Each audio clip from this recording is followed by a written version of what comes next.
গাছে গাছে ঝুলে রয়েছে ছাত্রীদের স্কুল ড্রেস। নীল স্কার্টে লোগো রয়েছে বিশ্ব বাংলার, লেখা রয়েছে পশ্চিমবঙ্গ সরকারের। মাটিগাড়ায় চা বাগানের গাছে গাছে ছাত্রীদের স্কুলের পোশাক।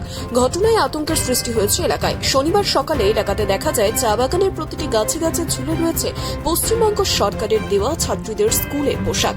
বিষয়টি সামনে আসতে এলাকায় যান মাটিগাড়া 2 নম্বর গ্রাম পঞ্চায়েতের প্রধান দীপালি ঘোষ সহ মাটিগাড়ার বিডিও অফিসের আধিকারিকেরা। ঘটনার তদন্ত শুরু করেছে মাটিগাড়া থানার পুলিশ। তবে এখনো পর্যন্ত জানা যায়নি কোন স্কুলের এই ড্রেস। তদন্তে নেমেছে মাটিগাড়া থানার পুলিশ।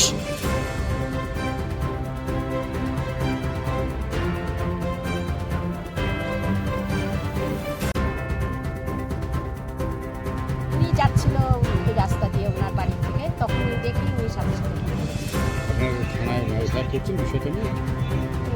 চিন্তা ভাবনা করছি। এফআইআর তো অবশ্যই করতে হবে, সরকারের জিনিস, এফআইআর করতে হবে। কবের ঘটনা এটা হতে পারে, মানে কখন করেছে? এটা দেখুন, ব্যাপার হচ্ছে যারাই করে থাকুন এটা কালকে রাতের অন্ধকারের মধ্যেই হবে, কারণ আমরা আজকে সকালবেলা খবর পেয়েছি। সুতরাং এটা রাতের মধ্যেই হবে এবং আশা করি দিনের বেলা এটা হয়নি।